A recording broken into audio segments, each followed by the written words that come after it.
Allah Teala mübarək Tövbə surəsində 60-cı ayələrdən etibarən başlayır münafiqlər haqqında bizə məlumat verməyə. Bizdən tələb edir ki, onlardan ibrət alaq. O dövrün münafiqlərindən də tələb edir ki, əvvəlki kafirlərdən ibrət alsınlar. Münafiq termini o insana deyilir ki, əslində kafirdir, amma özünü müsəlman kimi aparır. Riyakarla münafiqin fərqi var. Riyakar müsəlmandır, amma əməllərində riya edir. Münafiq isə müsəlman deyil, birbaşa əqidəsində riya edir. Və münafiq kafirdən çox təhlükəlidir. Çünki kafir açıq-aşkar döyüşür, kafir aldada bilmir, çünki statusu bəllidir, mövqeyi bəllidir.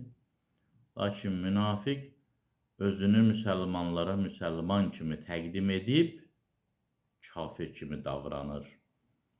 Ona görə də Qurani-Kərimdə münafiqin cəzası kafirdən daha böyük hesab olunub cəhənnəmdə. Tövbə surəsi 66-cı ayədə, 67-ci ayədə buyurur ki, Əl-münafiqunə vəl-münafiqat. Münafiq kişilər və münafiq qadınlar. Mövzu o qədər əhəmiyyətlidir ki, Allah Teala kişiləri də qeyd edir, qadınları da. Bə'duhum min bə'd. Münafiq kişilər, münafiq qadınlar elə bir-birləri kimidirlər, bir-birlərinə bənzəyirlər. Nədir xasiyyətləri? Yəmurunə bil-münkər. İnsanlara pislik etməyi əmr edirlər, pis işləri əmr edirlər.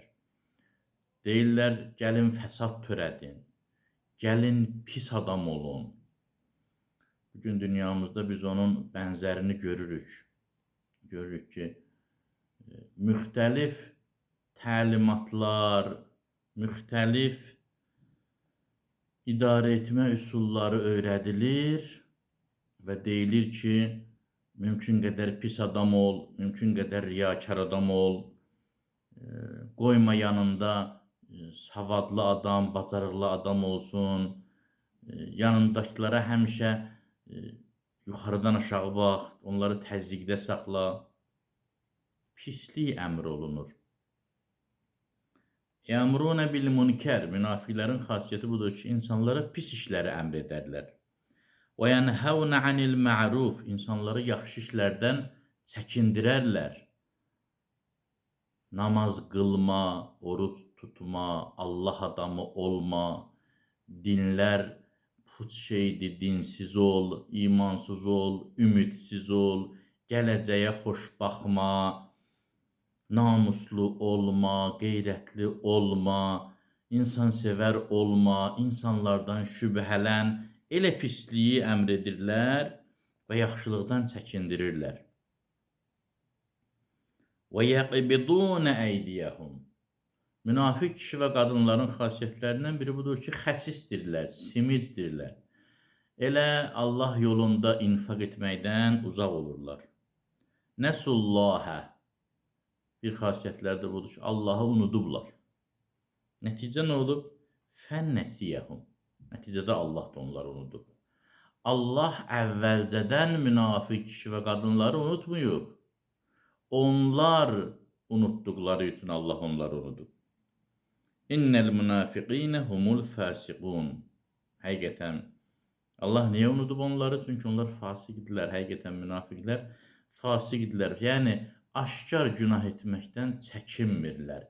Fisq-fücur törədirlər yer üzündə. 68-ci ayədə buyurur, Va'adallahul münafiqinə vəl-münafiqati vəl-kuffar. Münafiq kişilərə, münafiq qadınlara və kafirlərə Allah vəd verib. Söz verib. Nəyi vəd verib? Nəra cəhənnəm. Cəhənnəm odunu. Buyurub münafiq olanlar, istər kişi olsunlar, istər qadın və kafirlər. Bunlar eyni statusdadılar. Hərçənd ki, başqa ayələrdə münafiqlərin daha pis yerdə olduğunu Allah təala bildirir. Cəhənnəm odunda nə qədər qalacaqlar? Xalidinə fiha, əbədi orada qalacaqlar.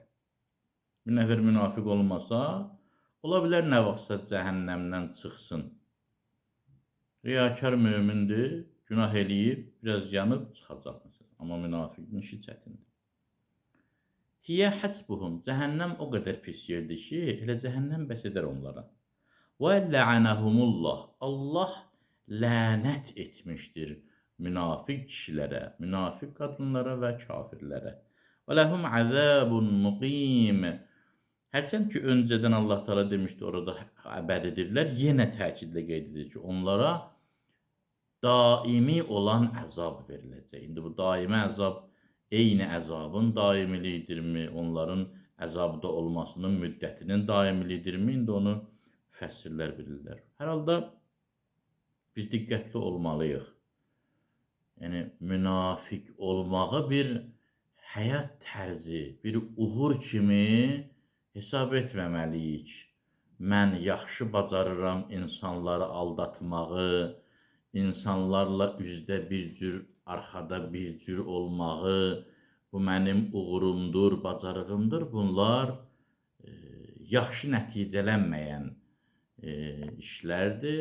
İnşallah gələcək bəhslərimizdə keçmiş kafir və münafiqlərin də başına əyilən bəlalardan Quran ayələrinin işığında söz açacağıq inşallah.